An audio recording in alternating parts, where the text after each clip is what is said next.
In today's show, we discuss what foreign traditions do we in the West think are strange.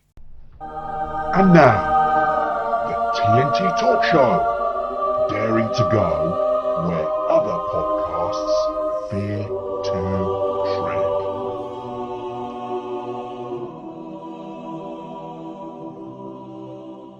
Hello, I'm Tony Fasulo, and I share the stage with my esteemed friend and colleague, Tayo Boya. Tayo, hello, my friend, once again. I hope you keep it safe and well. And if you'd be so wonderful as to say hello to our audience. Yeah, what the hell, Tony? What am I going to do apart from saying, yes, welcome, audience, and I want to share with you the wise and wonderful words You do this to me on purpose, don't you? of Dr. Isaiah Henry Mao Atamba. And this time I wish to share with you these words. The drum that beats in the wind speaks only to the silent trees.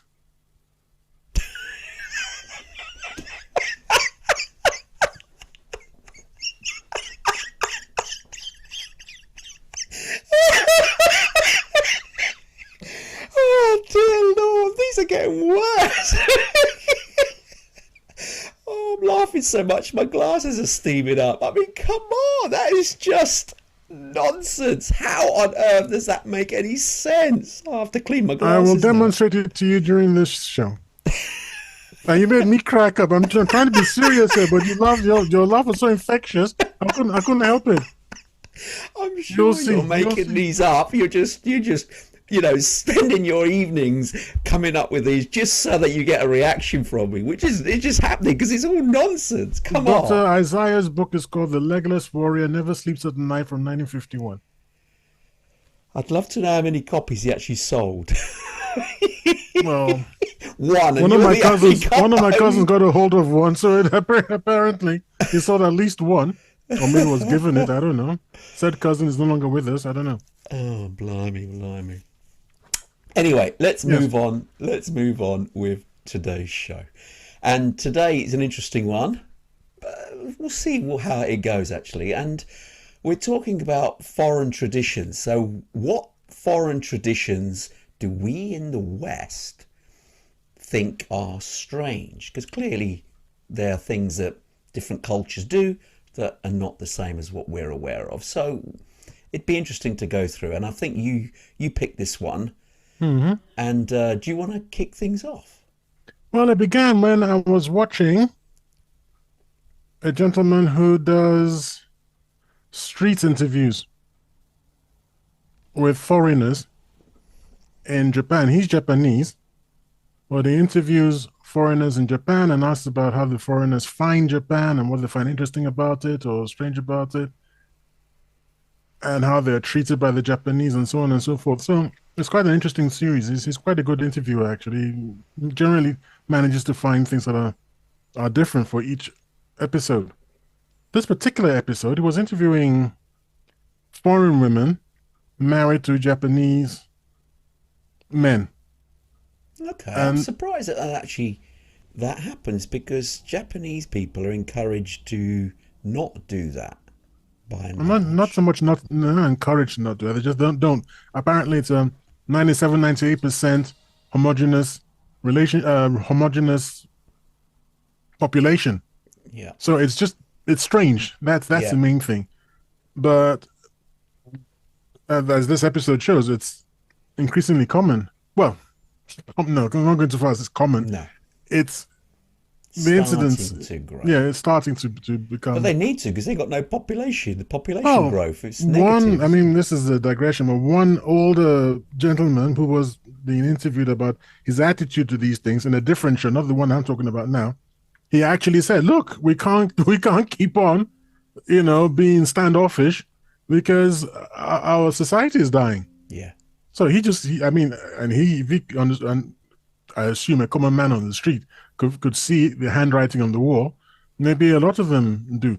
In that same show, where this interviewer was asking older people about their feelings with all these foreigners being amongst them. Another one, he asked a woman, he said, what do you think about, what would you say if your child was married to a foreigner.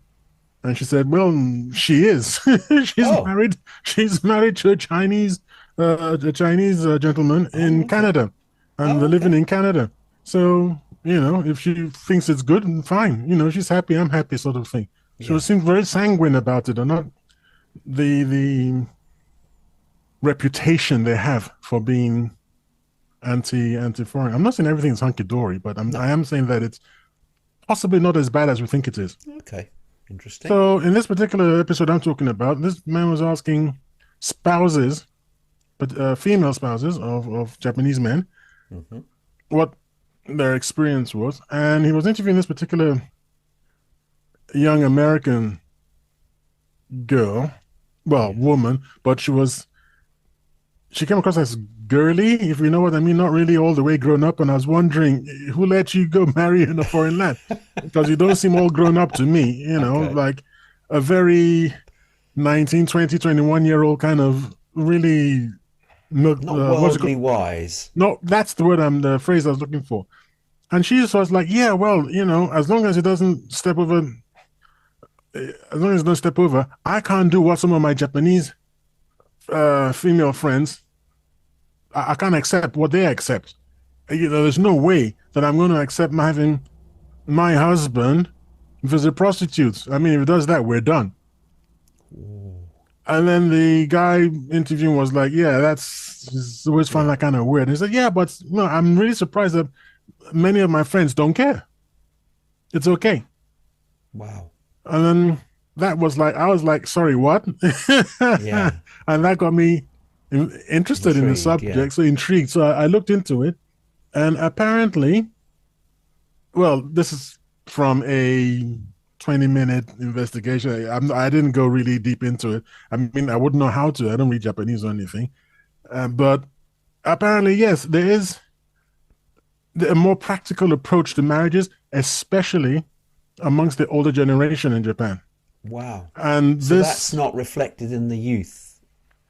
increasingly not reflected in the youth. But Right. then again, this girl, as I said, did seem to be very young. In fact, from my point of view, uncomfortably young. I don't mean that in a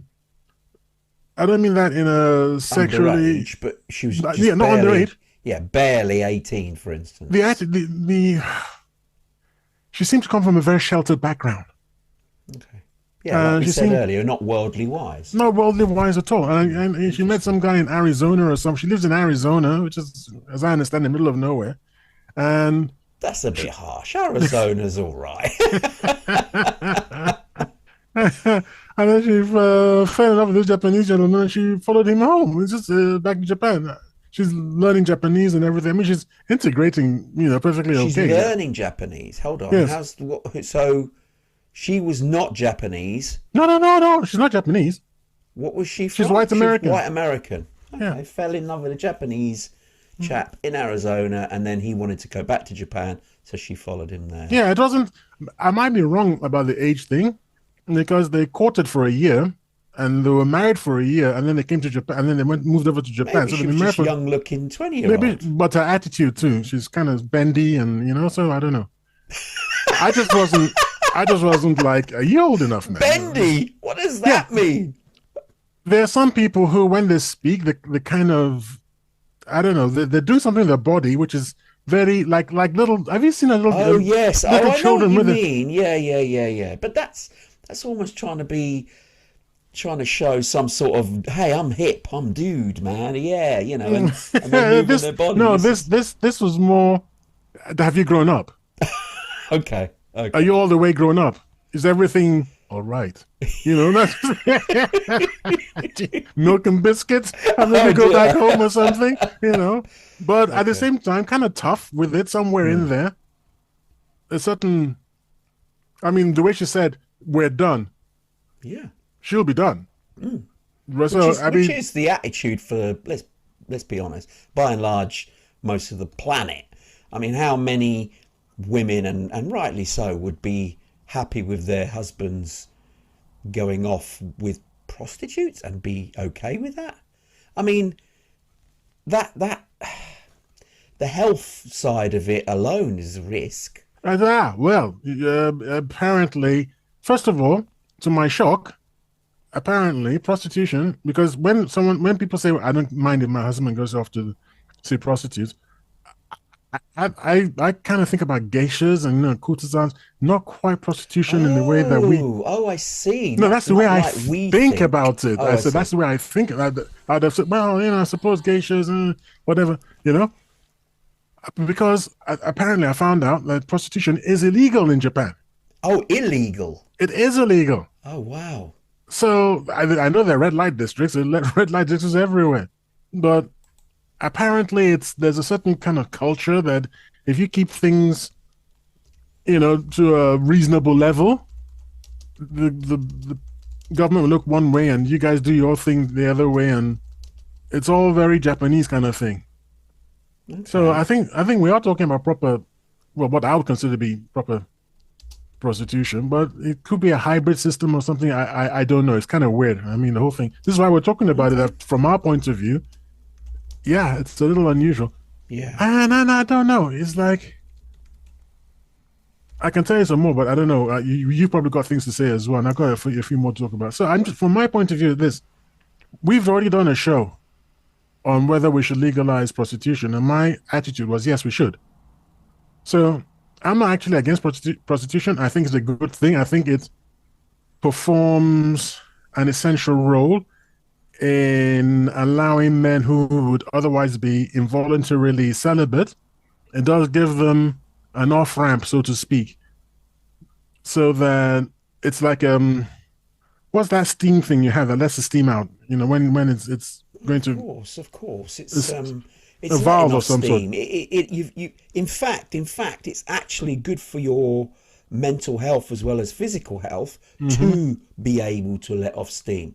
Yeah. And I dare say, although governments frown upon prostitution as a whole, in reality, it's actually a service that is provided underneath, in the shadows, so to speak, but it actually prevents assaults.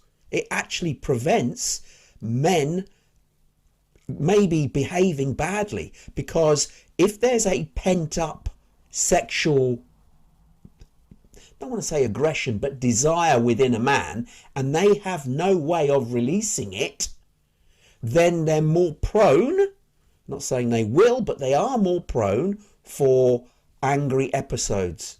And one thing can lead to another, and you could have more assaults because of that. So in a way, although prostitution is frowned upon per se, there is some benefit to it in a lot of cultures, strangely. So that's why the oldest tradition, they do outlaw it, but they don't enforce the outlaw, if you know what I mean. It could be clamped down immediately if they wanted to, but they don't, because they know. So they've got things called hostess clubs, which is is that almost like a clean prostitution, where it's not legalized, but it's pretty well, good. you pay for drinks in a hostess club. You're paying for drinks, so you're paying. I'm just pulling numbers out of the air, okay? Okay. You're paying $200 for a bottle of Coke. Now that's completely ridiculous, but that's what you're paying. And then your hostess takes you aside more than just a drink. Thanks you, so to speak. Indeed. Okay. So you're not paying for the, and then you got things called Soaplands, which is a full body massage that is soapy and everything. Now they're supposed to be above board, but above board with a wink and a nod. The classic Thai massage thing when it's like, happy ending kind of thing. Yeah. So it's understood that, and then, so these are the adult entertainment venues, and they are legal and they're regulated, but hanky panky goes underneath. Extracurricular activities are on extracurricular offer, which activities are not actually part of the original list. Yeah. I understand that. Okay, this is an interesting one. I mean, the fact that Japan are Japanese women are more upfront in saying we're okay with men doing that. I dare say that if that survey was conducted in secret in other countries around the world, you would get a similar response by a number of people. I don't know, because I think the Japanese they are so well known for being so fanatical about cleanliness. And I don't think you'd come back with, I don't think you'd be allowed to wink and a nod without but proper protection. Is that So are they coming more back, accepting of someone like that rather than a mistress? Because a mistress no, I'm saying that may you have could love go off to involved. my whereas understanding. prostitution is just mechanical, isn't it? Yeah, exactly. Because you put your finger on it. What this young woman was saying is her friends said, yeah, but there are no feelings involved. That they'd rather that than something where feelings were involved. Which is what a mistress would be. But they just understand that it's scratching an itch, so to speak. I see. So they don't care. In fact, according to this research I was doing, it says the attitude, especially amongst the even the younger ones who are accepting of it, is don't ask, don't tell. Right. So don't do it openly. Yeah. But I kind of know what you did last night. You kind of know, but hey, that sort of thing. And definitely don't bring anything home. Don't bring anything back with you from your little night out. The thing is, where does that go? That could, I mean, okay, we're spending a lot of time on this particular one, but it's an interesting one. Peculiar. But where would that go? Could that not itself become a habit that the partner would start to frown upon? I mean, if it meant, let's say, for instance, I don't know, she's losing her libido, which can happen because a lot of women do lose their libido, but a man's is still there until a quite reasonable age, and it's quite common. And then it falls off a cliff. Well, yeah, but it's quite common. It's quite common for women to lose their libido early, and men then struggle because they have a partner who they can't get intimate with. Yeah. And so these, in quotes, services just send him off there, right? Yeah. Sort it out. They're openly doing it, which is slightly different because, I mean, let me give you an example. Do you remember there's even been films about this, where in Italy you've had high-ranking officials or even people in the mafia and people like that have a wife, have kids at home, but they have somebody on the side. Yeah, but that's a mistress, you see. Yeah. So that's the problem. That's a mistress. This is not the same thing, because once you get a mistress, then especially going back to the same one. Accepting. They're like, well, as long as he pays for the life I'm leading and looks after the children, yes, I don't care what he does. I never was surprised you said Italy. I know about it that it's in France. Yeah, it happens in Italy as well. And in France, she's even got some sort of semi-official role. This I'm thinking about. It wasn't just, well, it was actually Giscard d'Estaing, the former president. President, I believe. He had a concubine, didn't he? He had, basically, and she was at the state funeral. With the wives on this, knowledge, but she had her like. She wasn't blessing, was it? Well, it was not blessing, but acceptance. Acceptance, right? And. Basically, it seems as if they have a semi-official role. This is I have a distinct memory of reading something or watching something or understanding that it's semi-official. It's not. No French prime minister, president, or high-ranking person is going to get into trouble for having a mistress. Wow. I think it's funny if you don't. I think you're kind of weird if you don't have one. So we could look that up just to double check, but that's my memory of it. That if you don't have one, you're slightly, why? Yeah, it's like a man who won't drink alcohol. The way people are like, sometimes some people are like, "What do you mean you don't drink alcohol?" I don't trust people who don't drink alcohol. I'm not sure. No, I'm saying some people actually have that attitude. I've been in clubs where if you don't drink alcohol, you definitely but you're not welcome. What other people think? Sorry? Who cares? Well, it's a club. If you go to a club and you're not welcome to the club, you're no longer in the club. Well, indeed. It's strange, though. I mean, okay. Do you want to add any more on this particular Just the last thing is just to say that it says that The attitudes are evolving slowly. The younger generations, influenced by globalization, feminism, and changing societal norms, are less likely to tolerate it. At the same time, of course, marriage is like everywhere else, it's sort of failing institution anyway. So who knows? Interesting. I mean, along the same lines, actually, again in Japan. I mean, we're not picking on Japan per se, but there's a festival in Japan, the Festival of Steel Phallus. Have you heard of this? No, I didn't hear. For some funny reason, I think it was the same guy who was talking about it. Is it steel? Yes. Oh, okay. Festival of the Steel Phallus. That's what it is. And it's the Kanamara Matsuri. Ah, that's the one. Yeah. I didn't know it was Celebrate. steel. I just very peculiar, horrible pictures I got. Yeah. And it's called the Festival of the Steel Phallus, but they don't obviously carry a steel implement. And it dates back to the 17th century, and it's linked to the Shinto belief in the divine power of reproduction and the protection from sexually transmitted infections.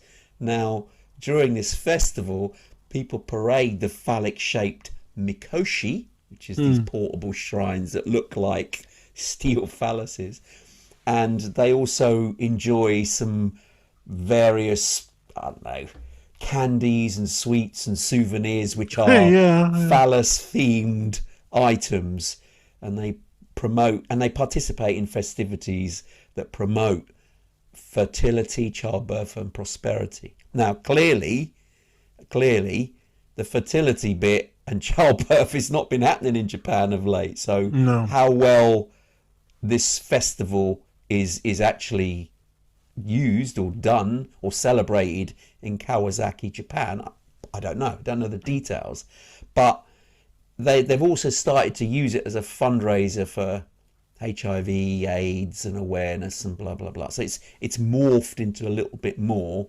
than what they intended, I suppose. But it's supposed to be for Shinto, so the power of reproduction. But I don't know. It's not being used very much, unless they want to promote it now because they actually want the population to reproduce, because they clearly do. So it's a very strange one. Apparently, the problem with the population is like South Korea is the cost of raising a kid. It's just gone too much. They work too long, like the South Koreans. Yeah. And it's very expensive bringing up a kid in Japan. So you don't have the time and you don't have the money. You're not gonna breed. So it's not having festivals. It's letting people go home on time. Apparently, they got a lot of unpaid overtime. Yeah. A lot. I mean, ridiculous. I mean, 20 hours extra or something, unpaid overtime. And you're expected to do it. It's honourable to do it. I wouldn't last long then. It's silly. I'm sorry. I wouldn't last long. No, indeed. I'd be like, sorry, you want me to do that? Well, that's why they need a bit of a Western influence, a bit more laid back, and go, hey, dude, 5 o'clock, let's go, That way, it's actually good for the society. More like this, Tony. Hey, it's 5 o'clock. 5 o'clock. 5 o'clock. 5 o'clock. Everybody's gone. Everyone's gone already. Everyone's gone already. Okay, indeed. I would love to give you some references for that and everything, but I can't. But I will look for them and try to send them across after the show so that you can share them with the audience. Okay. Do you know about the? This is another one aside. I want to jump in this one. Do you know about the South African one? That they celebrate New Year's Eve. This is rape or something. Right? No. This is actually not too bad. What they do is they throw furniture out the window. Oh, in South Africa. I didn't know that. Yeah. And it's to symbolise letting go of the past and starting afresh. That's a bit dodgy walking around after midnight. Exactly. The local authorities have had to step in because People have had furniture land close to them. I was actually kidding. No, it's true. It's true. They actually do it, and they're enjoying it because they go, right, get rid of this, and they're just throwing it out. So if you've got old furniture and they can't afford to send it to the tip or whatever, do you know what? Wait for New Year's Eve and chuck it out the window. And yeah, it's been landing close to people. Thankfully, it hasn't actually injured anyone yet, but you can see it happening as it gains popularity. Yeah. I mean. Yes, you can discard unwanted furniture. Imagine a fridge coming out of a 12-store window. But you got to carry it down. You got to sort of throw it out.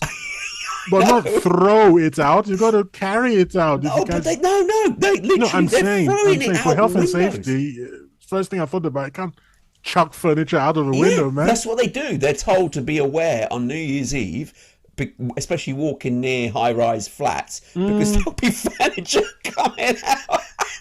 Do you know the origin of the phrase? I believe it's Scottish, but yeah, Gardeloo.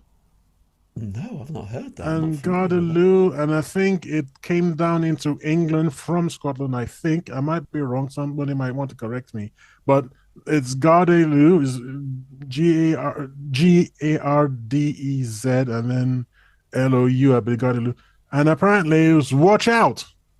Oh. That's what it means, watch out.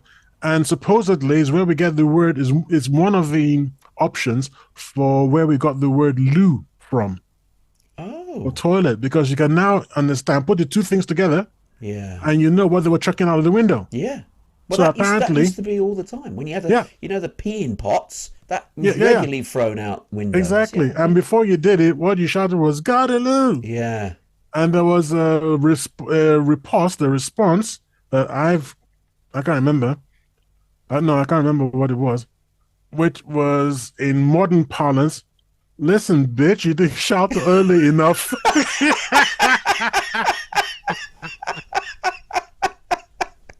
you shout and then you chuck it out. You don't chuck it out and then you shout. I know I'm covered in this. So what the hell's your problem, man? Oh dear. Yeah. No, that's what was it? I suppose until internal plumbing. So you're talking about up until maybe the 18th century, for God's sakes. Even 19th century, who knows? I don't know when plumbing became a major thing. I mean, look, when I left uncivilized Africa and went up to listen to this. Listen to this. I left uncivilized Africa. Went up to Middlesbrough, to Teesside Uni. Teesside Uni. This was in 1978. Okay. First year. And I got there, and my first house, student's house, I got the key, and that gave the address, and I went to the address, and I was asking the chap there, so which one's the toilet here? So, you see that shed at the bottom of the garden? I'm like, you piss off now. What are you talking about? It's winter. I'm not going to be trudging down to some outhouse. I couldn't actually believe it, but it was a thing. Oh, wow. 1978. Wow. Okay. I couldn't believe it. I'm coming from uncivilized Africa, and we got internal toilets, man. I'm not going to be... Anyway, I wasn't there for very long. I was there a couple of weeks, and that was it. But good Lord. Oh, okay. It's astonishing. Anyway, going back to this throwing furniture out the window tradition in South Africa, it's only been around since the 90s over there because of after apartheid. You see, and it's obviously letting go of the past, which made sense at the time, and it's carried on, and you're making room for new beginnings because obviously now apartheid is gone. South Africa could be led by the majority. And that's what happened. And so, it is still used. It's still done. And, they have to be mindful of walking past high-rise buildings in case furniture comes down. Comes But New Year's Eve of... only. That's the requirement. You can't do it any earlier or any later. New Year's Eve only. Not New Year's Day, New Year's Eve. So people have to be extra vigilant. Or probably just stay home, I think. I don't know. Yeah. What I want to know is how it gets cleared up. So I've got one. Okay. Which is now my pronunciation is not really my language. It's not my language at all. It's a Fulani language, and the Fulani are a people who inhabit more or less central West Africa. Let's put it that way. So Okay. West Africa, Yeah. and then central bits of it. Chad So and places like that. yeah, Chad, Niger, Okay. Mali, Oh, like okay. that. Still higher up Nigeria. They slightly. Yeah. come all the way down. We've got the Fulani who stopped. Wish my wife were here. Stopped by I believe the Oya Empire stopped them Okay. from their march to the sea, because at one point in time they were sort of going to get all the way down to the sea, but the Yoruba stopped them, and sort of the River Niger contained them. Parts of Ghana, So what do they do? well, this is particularly in Niger, which, by the way, is spelled Niger, and I keep hearing people say Niger. It's not Niger. It's because Nigeria Not is only so that, it's because similar. there's a river Niger, and Right. the river Niger flows from Mali. Does it start? Is that where the source is? Don't know. Mali, and it flows all the way down to join the Benue, River Benue, and then out on the coastline in Nigeria, southern Nigeria. So we ourselves, Nigerians themselves. Nigeria was a name given to the land by the first governor's wife. Oh. Yeah, so there was no country called Nigeria. She called it Nigeria, the land of the Niger. Okay. The land of the Nigeria. It's quite clever construction. I don't like it, and I think we should be what we internally amongst ourselves. We spell Naija, Niger, Okay. and That's Niger. Nigeria, but the No, proper. that's the river Niger. Niger is the river. It's Niger. Okay. It's what we say, Niger is the Niger. river. Okay. Yeah, but Niger Yeah. is the country, the French North country, of Nigeria. north of Nigeria. We share a border, and the border goes on to Chad and all sorts of other countries. Anyway, they've got a festival, which is a beauty contest, Okay. and the festival is now it's spelled Gerival, but Jeriwol. I don't know, because I don't speak Fulani. I would guess, if I had to guess, my little pinky finger, which will make sense in another in a while. If I had to guess my pinky finger, I would say Jeriwo, something like that. Okay, but I could be way wrong. Anyway, this is typically held in September, and it's called the Wadabi Wadabi. Okay. beauty contest. Hey, it is. It's not a beauty contest for women. For men? Yeah, it's the What? men. It's the men who are the contestants. Really? They spend hours applying elaborate makeup using red, white, and yellow and black pigments to enhance their features, darken their lips, and they wear ornate costumes, jewelry, and accessories. Wow. The accessories are often unique to their clan.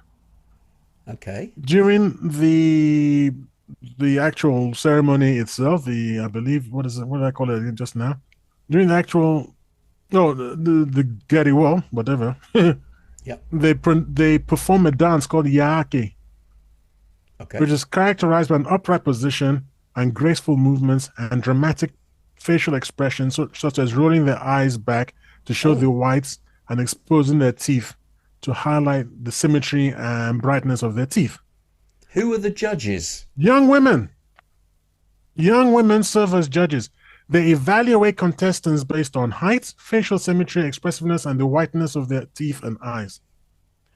Each judge selects her favorite contestant, who then probably becomes her lover or partner, Oh. regardless of whether she was married or not. Oh.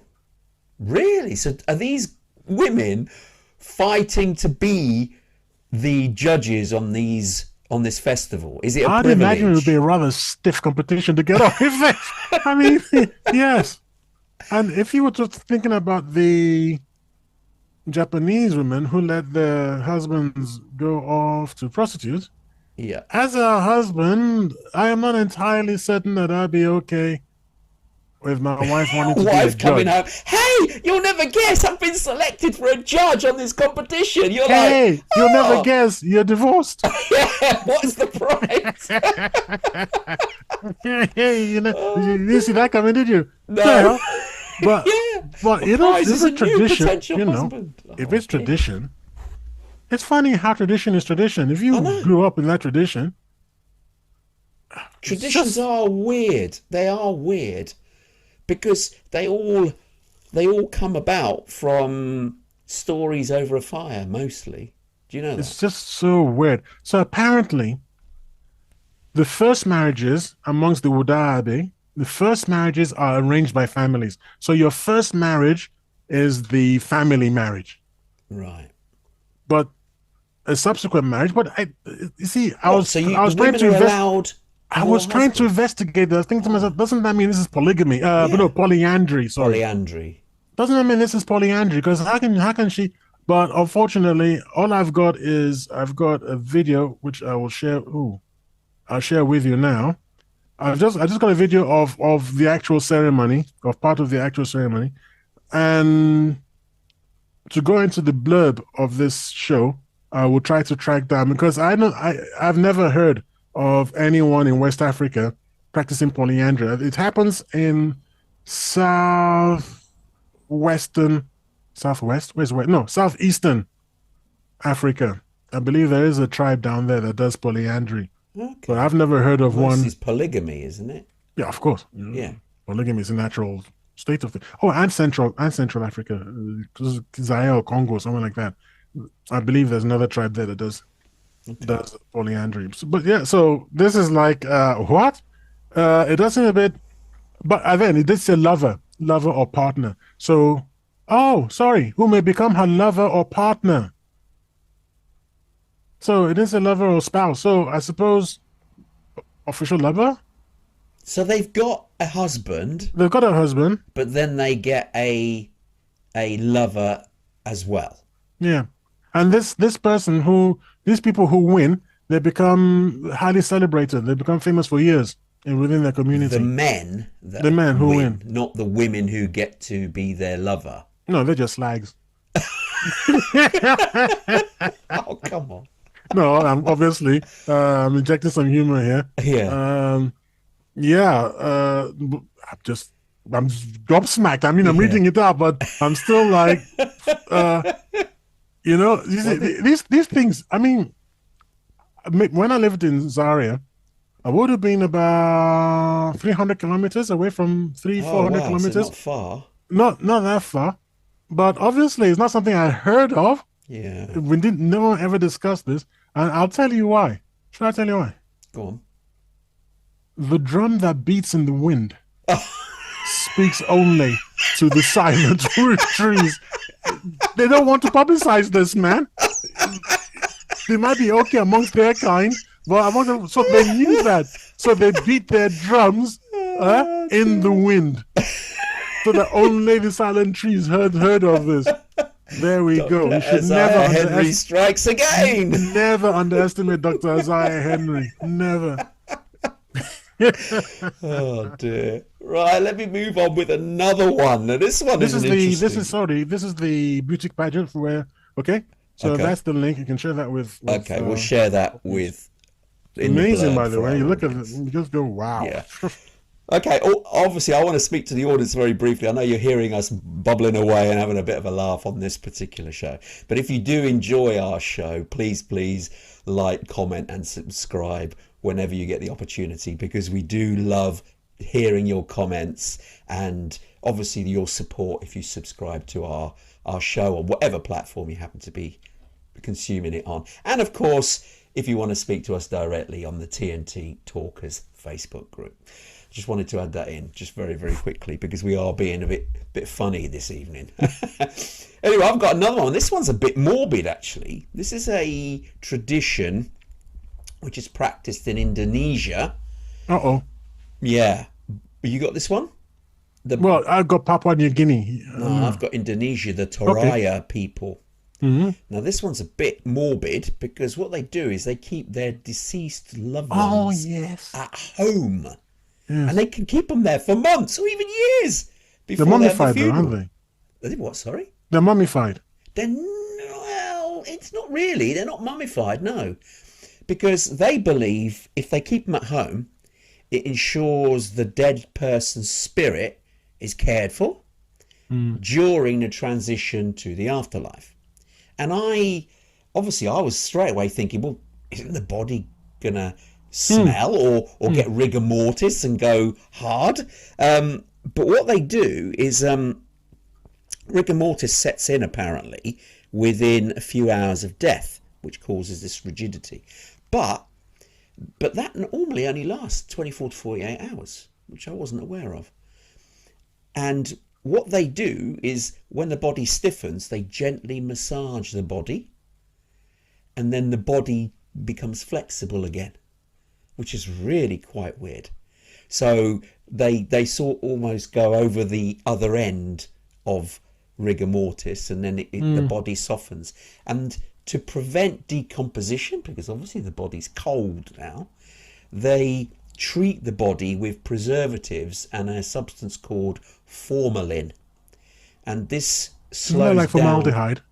It's what? Isn't that formaldehyde?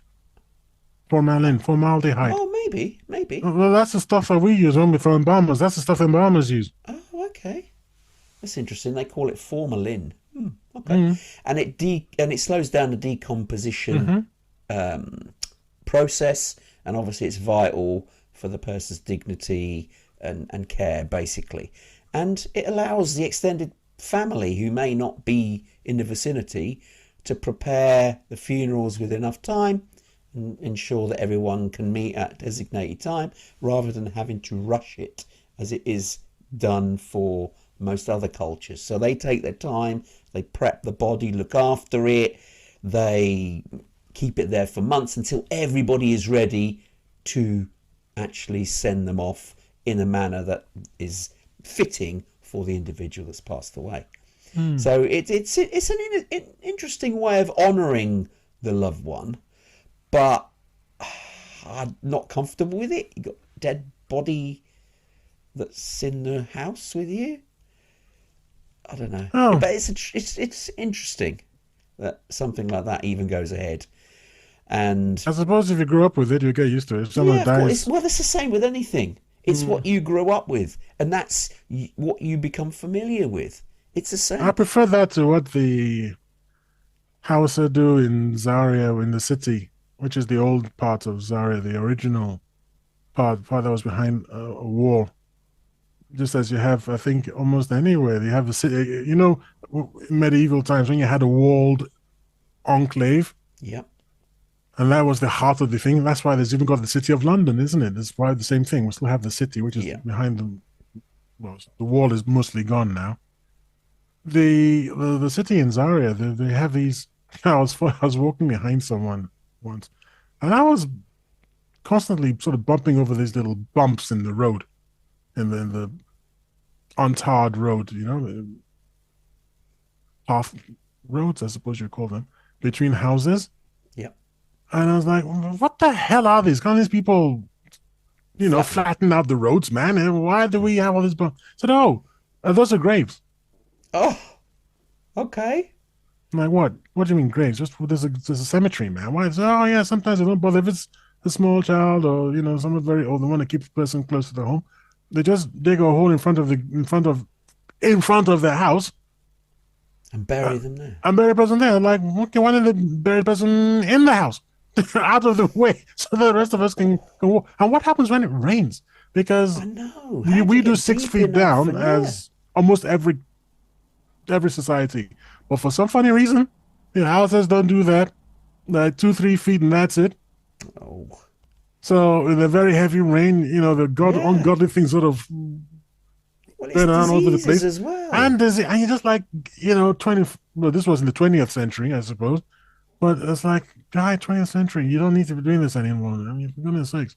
Yeah, not cool. Not cool. No, It's talking no. about strange traditions. That is like, I don't know. They have a very they also have what is the word I'm looking for? It's the attitude towards life and death seems uncommonly cavalier. Really, really careless about it. Is what just in Nigeria or just Well, Africa as a I whole? don't Or have experience of houses and other. Actually, I don't even have experience of houses that much outside of Zaria. Actually, outside of yeah, where I lived, but there did seem to be, if yeah, if you ever were in a, we used to joke about this. We really shouldn't have been. If you're in a car, you have a car accident, and the houses think you're dead because they're Muslims, they will bury you really, really quickly. yeah. And so when people just disappear, just never find them again, they probably died that way. You find them, it's just the car gets taken away. You don't even know there was a car accident there. You drive past the place out in the bush. There's a mound somewhere, and there that person is. It's a final resting place. It's See, the thing is, astonishing. some of them They're not quite haven't dead. died. They're not dead. There must be quite a lot of that going on in House and Land, I'm afraid. Mm, And I mm. was wondering whether there ought not be a law and a tradition that's introduced where an incision is made at the back of the base of the neck, Oof. severing the spinal cord, Yeah. and that will ensure that the heart can't beat and the person will die.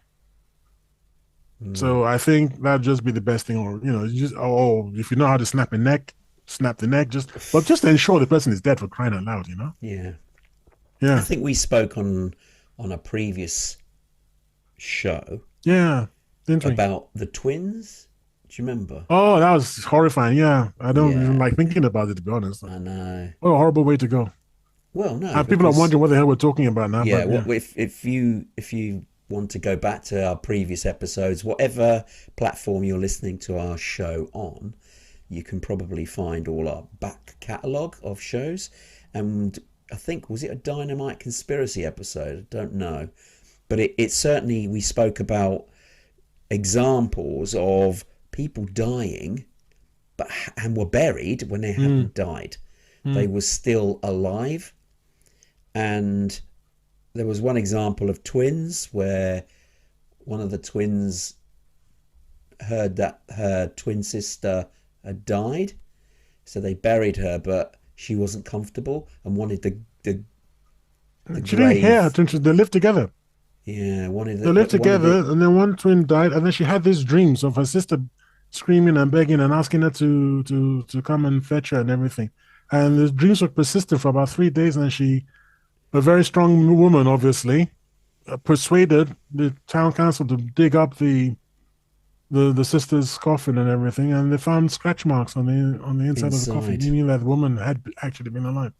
And based this sort of thing happened a couple of times Yeah, at a particular time in history, and so they invented this thing where the bell, wasn't it? they would tie a bell to a dead person's toe. And the idea was that a watchman would spend the night in the cemetery, and if he heard the bell ringing, then he'd know that someone was Was still still alive. Yeah, alive. And I think, is that where we get the expression "toe the party line" or some toe the line or something? yeah. I think it's toe the line. Yeah. Toe the line, so something like that. Anyway, Wow. Wow. Okay. Do you have any? traditions. Yeah, indeed. That's kind of weird tradition, wasn't it? Toe tie. Yeah, toe the It's line. like, Yeah. okay, so don't bury them, Until we know they're dead. until you know that they're, or kill them. Wow. They didn't want to be responsible for doing that, but if there was a chance they were still alive, because obviously they didn't have the techniques we have today, and even today, I But suspect we even get it today, I wrong. think we're Yeah. still surprised when people spontaneously Yeah, return because we after. think they're brain dead when actually we haven't got the tools Mhm. yet to really know deep down what death is. It's I it's don't a think very we've strange defined it subject. properly yet. No, no.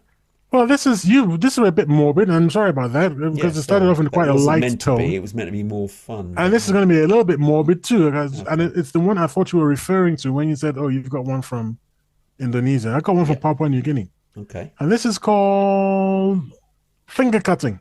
Oh, this doesn't sound good already. No, the Dani tribe, Dani tribe. They they cut the upper half of their finger, Which finger? well, any. Okay. They cut the upper half of a finger as a mourning, mourn, as Oh, a I see. mourning ritual. So someone's died, and so they Someone's cut their died. finger to show that they are mourning for the person that has died. Yep. Can They you tie just a cry string. and be done with it? I'd leg it now. That's just, come on. But fortunately, it's mostly women. Anyway, Wow. That I don't like. the Okay, I string. mean, They tie. Okay, you want me to explain no, how no, it's yeah, done? please explain, yeah. A string is tied around the upper half of the finger for minutes to numb it. Oof. When it is numb, the I don't finger know is whether we then. should do this because then this will end up being a show that you can't describe, we can't put out. So, yeah, Okay, so anyway, so they cut the fingers it's off, and we've got some. I've got a link here which explains it all with no pictures of people having their thingy cut off, things cut off, oh, but with the aftermath, so to speak, because the government banned it. It's no longer legal right. in Papua New Guinea, but it is believed to happen on the Still, quiet. yeah. By the way, Papua New Guinea is actually apparently I'm just looking at it now. It's actually ruled by Indonesia. Is it? Yeah. So it's the Indonesian government that has banned it, and obviously then that means that Papua New Guinea is under Indonesia. I know that Indonesia is something ridiculous, like about 500 islands or something, isn't it? It's even more than that, I think. There's a It's huge amount of ridiculous, yeah. islands, yeah. And these islands are very, very separate, Yeah, I sort of, know. culturally, religiously, whatever.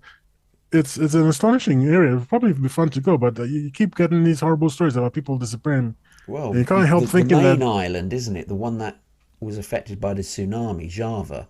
That's one of the main islands, isn't it? mm, And then you've got other smaller ones scattered all over the place. So yeah, it'd be a very I don't know how they keep everything together, to be I have honest. no idea because you have to, how many sort Boats of and places do you have to remember wow.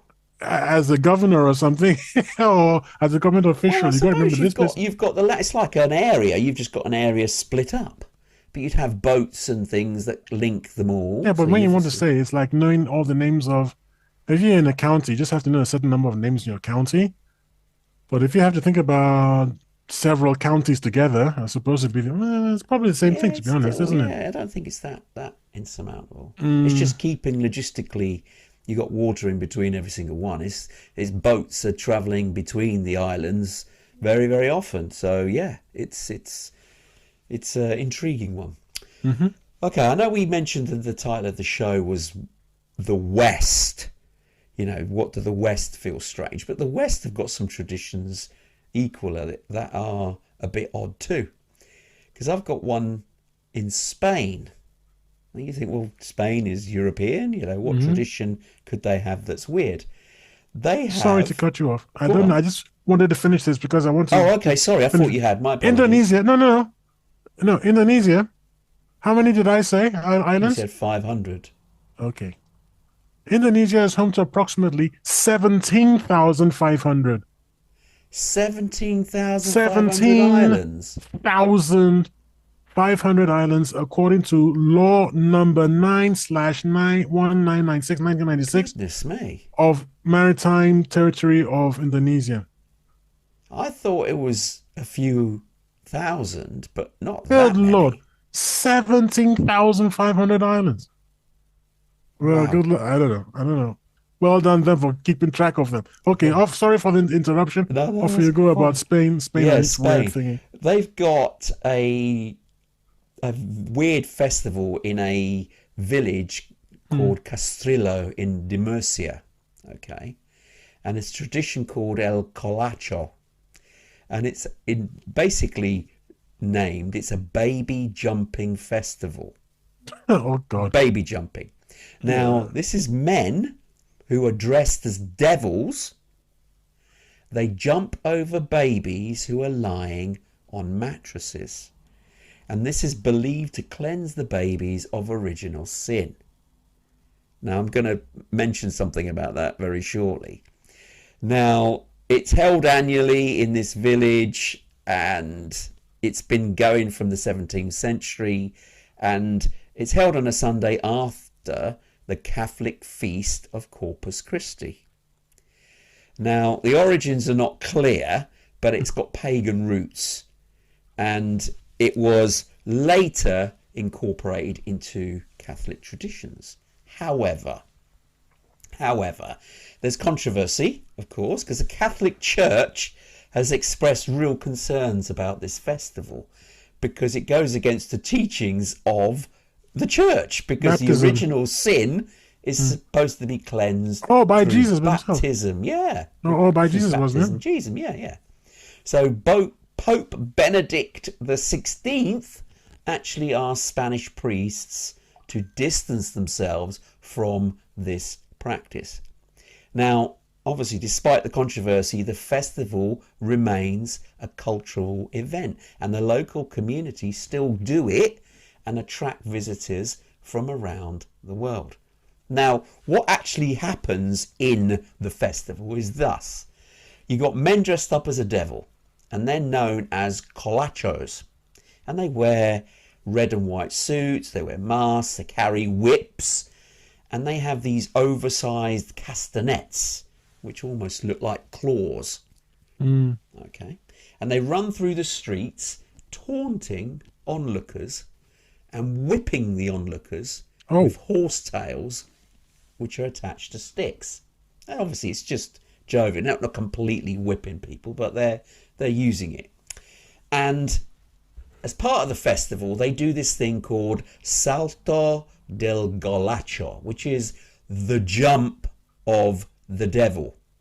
So babies that are born that past year are laid on mattresses in the street, and the Golacho men then jump over the babies, symbolically absorbing their sins and protecting them from illness and evil spirits. So after the ritual, after the jump has been performed, the babies are sprinkled with rose petals and blessed by the local priest before they're returned to their parents. Now, remarkably, there have been no reports of injuries. So someone's fallen on these, these are You better newborns. not. Yeah, on these babies on the mattresses. I mean, it's just ridiculous. I mean, the mattresses are carefully placed, the baby's on them, and these people are quite experienced how they jump over it, and it's all symbolic. But it just feels wrong. That's in my opinion. It's a bit too far. But they're doing it now, and it's becoming for tourism, bringing money into the village, and I don't know.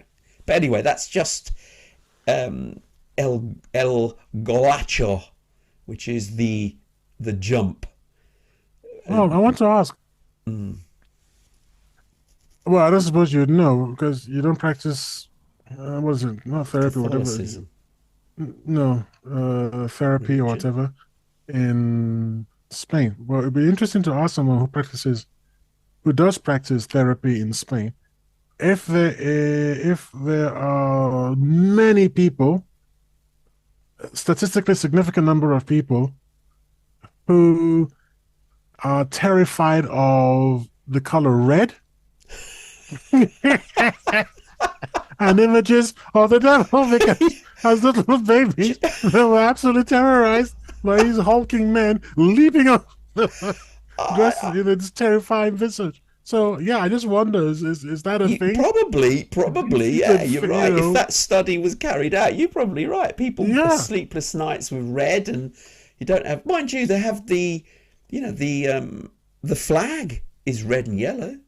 So maybe there's something to do with that, why these people are dressed in red and yellow.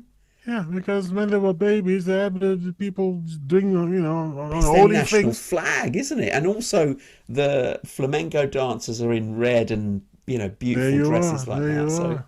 I don't know. It's interesting. You I'm probably not want to sure it's a stop good that, pal, idea. and just like stop jumping over, frightening the bejesus out of these people.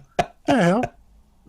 Okay, we're reaching the top of the hour here. But I mean, do you have any other examples very quickly of No, no, I've tradition or done not? mine. I've done What I do mine. want to talk about very quickly about a Christmas tradition, and I may have spoken about it on a show in the past, Mm. about a gentleman having a tradition of they're having a roast ham at Christmas. Okay? Mm. Now, one year, I mean, his wife would sort it out. He just sat at the table and ate. And one year she couldn't go, so she asked him, "Can you go and get the ham from the butcher? But don't forget, ask him to cut the end off." And he said, "What do you mean? Why do I have to cut the end off?" She said, "It's tradition. You must cut the end off the ham. My mum did it. Her grandmother did it. It's tradition. It's been passed down to us. It's supposed to be good luck." Now he was scratching his head at this and thought, "Really?" So he thought, "You know what? I'm going to ring my mother-in-law and find out." So he rang the mother-in-law and rang her and said, "Oh, I'm going to be going to get the ham for Christmas dinner." And she said, "Oh yeah, don't forget, cut the end off." He goes, "That's why I'm ringing you.